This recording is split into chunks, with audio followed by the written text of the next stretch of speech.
Hello everyone. आरंभ पाठशाला YouTube channel में आप सभी का स्वागत है। आज है 8 अगस्त और 8 अगस्त से करंट अफेयर्स के जितने भी प्रश्न होंगे उन सभी प्रश्नों को हम डिस्कस करेंगे और उन प्रश्नों से रिलेटेड जितने भी इम्पोर्टेंट फैक्ट्स होगा उन सभी को हम डिस्कस करेंगे। तो वीडियो को लास्ट तक देखें और अगर आप हमारे इस चैनल पर नए हैं तो इस चैनल को सब्सक्राइब करें, साथ में बेल आइकन को भी प्रेस करें। और अगर आपको मेरा ये वीडियो अच्छा लगता है और महत्वपूर्ण लगता है तो इस वीडियो को ज़्यादा से ज़्यादा शेयर करें और लाइक करें। और वीडियो के लास्ट में आपसे एक रिवीजन का प्रश्न पूछा जाता है, उस प्रश्न का आंसर आप लोग कमेंट बॉक्स में देंगे। तो चलिए शुरू करते हैं आज का पहला प्रश्न से। आज का पहला प्रश्न है, हाल ही में हिरोशिमा दिवस कब मनाया गया है? तो इसका आंसर है ऑप्शन नंबर ए 6 अगस्त। 6 अगस्त को प्रत्येक वर्ष हिरोशिमा दिवस के रूप में मनाया जाता है। तो चलिए हम यह जानते हैं कि इस दिवस को मनाने का उद्देश्य क्या है। तो जैसा कि आप सभी जानते हैं कि 6 अगस्त 1945 में सेकेंड वर्ल्ड वॉर के टाइम में जापान के हिरोशिमा शहर पर अमेरिका के द्वारा परमाणु हमला किया गया था। तो परमाणु हमलों के खतरों के बारे में जागरूकता बढ़ाने के लिए और पूरे विश्व में शांति बनाए रखने के लिए यह दिवस 6 अगस्त को मनाया जाता है। यहाँ से एक और पॉइंट्स आप लोग याद रखेंगे कि हिरोशिमा पर जो एटम्स बम गिराया गया था उसका नाम क्या है, ये एग्ज़ाम में पूछा जाता है हमेशा। तो उसका नाम है लिटिल बॉय, इसको आप याद रखेंगे। तो चलिए नेक्स्ट प्रश्न की ओर चलते हैं। हाल ही में भारत के नए नियंत्रण और महालेखा परीक्षक किसे नियुक्त किया गया है? तो इसका आंसर है option number B Girish Chandra Murmu. Girish Chandra Murmu को भारत के नए नियंत्रण और महालेखा परीक्षक नियुक्त किया गया है और ये स्थान ग्रहण करेंगे राजीव महर्षि की। अगर हम बात करें गिरीश चंद्र मुर्मू की तो ये 1985 के गुजरात कैडर के आईएएस अधिकारी हैं और ये जम्मू कश्मीर के पूर्व उपराज्यपाल भी रह चुके हैं। जम्मू कश्मीर को जब एक नए केंद्र शासित प्रदेश के रूप में गठन किया गया था तो उसके बाद जो है वहाँ का पहला लेफ्टिनेंट गवर्नर गिरीश चंद्र मुर्मू को ही नियुक्त किया गया था। और अब बात आई है नियंत्रण और महालेखा परीक्षक की, जो कि अब गिरीश चंद्र मुर्मू को बनाया गया है। तो चलिए इसके विषय में भी हम कुछ जानते हैं। तो नियंत्रण और महालेखा परीक्षक के जो अधिकारी होते हैं वो संविधान का सबसे महत्वपूर्ण अधिकारी होते हैं और इसको इंग्लिश में कैग भी कहा जाता है, controller and auditor general of India. और हमारे संविधान में आर्टिकल्स 148 से आर्टिकल्स 151 तक जो है कैग के विषय में चर्चा की गई है। और अगर हम इन सभी आर्टिकल्स को डिफाइन करें तो चलिए इसमें से कुछ आर्टिकल्स जो बहुत इंपॉर्टेंट है उसके विषय में हम जानते हैं। तो आर्टिकल्स 148 जो है इसमें कैग की नियुक्ति, शपथ और सेवा की शर्तों से संबंधित आर्टिकल्स है। और आर्टिकल्स 149 जो है, आर्टिकल्स 149 ये आर्टिकल्स जो है इसमें कैग की कर्तव्यों और शर्तों से संबंधित आर्टिकल्स है। और आर्टिकल्स 150 जो है वो इसमें क्या है कि संघ और राज्यों का जो अकाउंट्स का विवरण होता है वो राष्ट्रपति के अनुसार कैग के सलाह पर ही जो है पेश किया जाता है। और एक इम्पॉर्टेंट आर्टिकल्स और है जो कि आप लोग ध्यान रखेंगे, आर्टिकल्स 279। इस आर्टिकल्स में जो है शुद्ध आय की गणना की बात की गई है। शुद्ध आय की गणना जो है कैग के द्वारा प्रमाणित की जाती है और जिसका प्रमाण पत्र अंतिम माना जाता है। तो इतने सारे पॉइंट्स आप लोग इस प्रश्न से याद रखेंगे। तो चलिए नेक्स्ट प्रश्न की ओर चलते हैं।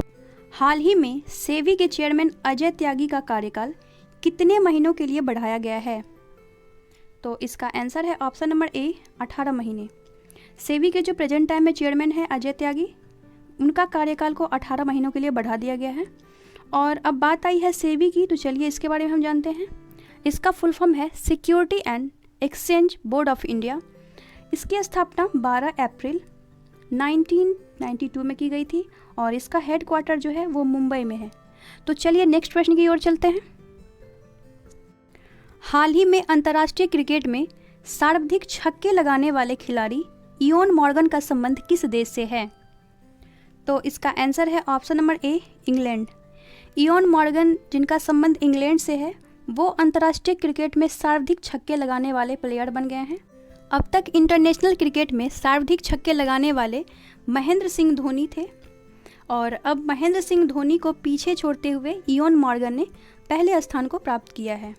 इयोन मॉर्गन ने जो है 163 मैचों में 211 सिक्सर लगाए हैं और महेंद्र सिंह धोनी जो थे वो 332 मैचों में 211 सिक्सर अपने नाम किए थे। तो चलिए नेक्स्ट प्रश्न की ओर चलते हैं। हाल ही में विलियम किर्क इंग्लिश का निधन हो गया है, वे कौन थे? तो इसका आंसर है ऑप्शन नंबर ए, वैज्ञानिक। विलियम किर्क इंग्लिश जो थे वो एक वैज्ञानिक थे और इन्होंने कंप्यूटर की जो माउस है उनकी खोज की थी। तो चलिए नेक्स्ट प्रश्न की ओर चलते हैं। हाल ही में किस राज्य के पूर्व राज्यपाल ओम प्रधान का निधन हो गया है? तो इसका आंसर है option number A, Arunachal Pradesh. Arunachal Pradesh के पूर्व राज्यपाल ओम प्रधान का निधन हो गया है और ओम प्रधान को 1987 में जो है पद्म भूषण से सम्मानित किया गया था। और अब बात आई है अरुणाचल प्रदेश की, तो चलिए हम इसको इंडिया के मैप में देखते हैं इसका लोकेशन। ये है इंडिया के मैप में अरुणाचल प्रदेश का लोकेशन और इसका कैपिटल है ईटानगर। और प्रेजेंट टाइम में यहाँ के चीफ मिनिस्टर है प्रेमा खांडू और प्रेजेंट टाइम में यहाँ के गवर्नर है वीडी मिश्रा।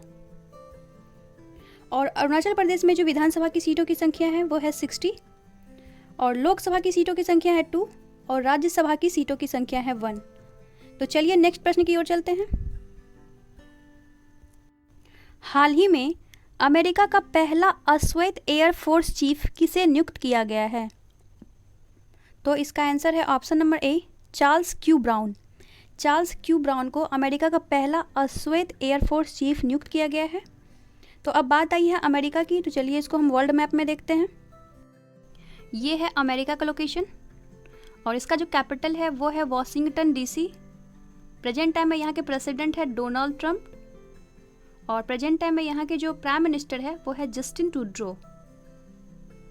तो चलिए और पॉइंट्स हम अमेरिका से देखते हैं।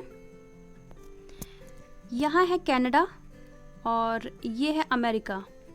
तो कनाडा और अमेरिका को डिवाइड करने वाली जो लाइन है, ये लाइन, इसको 49 पैरेलल लाइन कहा जाता है। और ये हमेशा एग्जाम में पूछा जाता है कि अमेरिका और कनाडा को दो भागों में कौन सी रेखा डिवाइड करती है? तो 49 पैरेलल लाइन। और एक पॉइंट आप लोग यहाँ से और याद रखेंगे कि ये है नॉर्थ अमेरिका और ये है साउथ अमेरिका।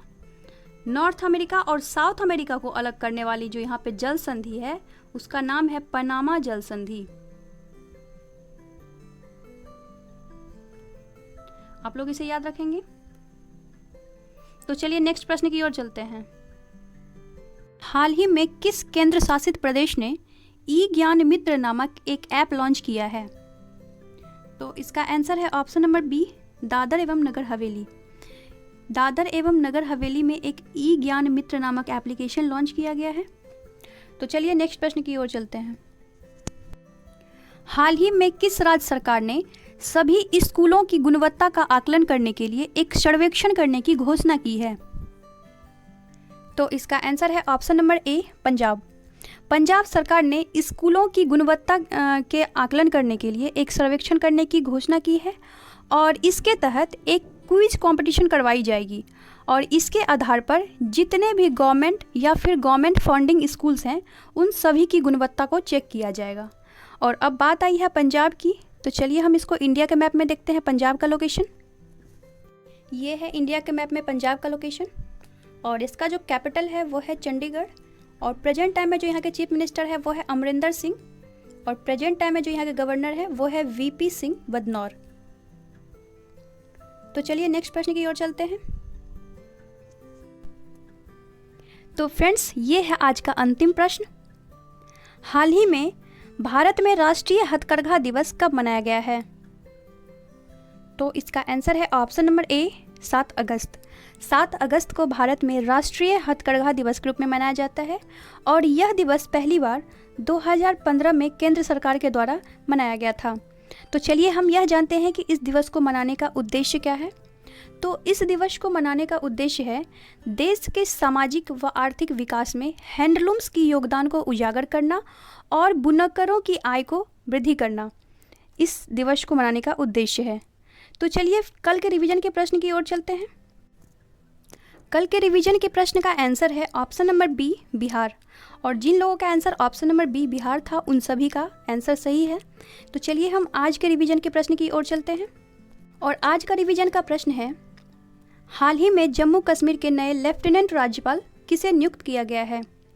तो इस प्रश्न का आंसर आप लोग कमेंट बॉक्स में देंगे और इस प्रश्न से रिलेटेड आपको जितने भी इंपॉर्टेंट फैक्ट्स पता हो उन सभी को आप लोग नोट डाउन करने की कोशिश करें, क्योंकि जो चीज़ आप लिखते हैं उसे आप लॉन्ग टाइम के लिए याद रखते हैं। तो फ्रेंड्स, ये था आज का 10 महत्वपूर्ण प्रश्न। आई होप आपको मेरा ये वीडियो अच्छा लगा होगा और बहुत कुछ सीखने को मिला होगा। और अगर आपको मेरा ये वीडियो अच्छा लगा है तो इस वीडियो को लाइक करें और ज़्यादा से ज़्यादा एटलीस्ट वन स्टडी ग्रुप में इस वीडियो को अवश्य शेयर करें। और अभी तक आप हमारे इस चैनल को सब्सक्राइब नहीं किए हैं तो इस चैनल को सब्सक्राइब करें और साथ में बेल आइकन को ज़रूर प्रेस करें, क्योंकि जब तक आप बेल आइकन को प्रेस नहीं करते हैं तब तक आपको मेरे किसी भी वीडियो की नोटिफिकेशन प्राप्त नहीं हो पाएगी। तो फ्रेंड्स, चलिए मिलते हैं कल एक नई वीडियो के साथ।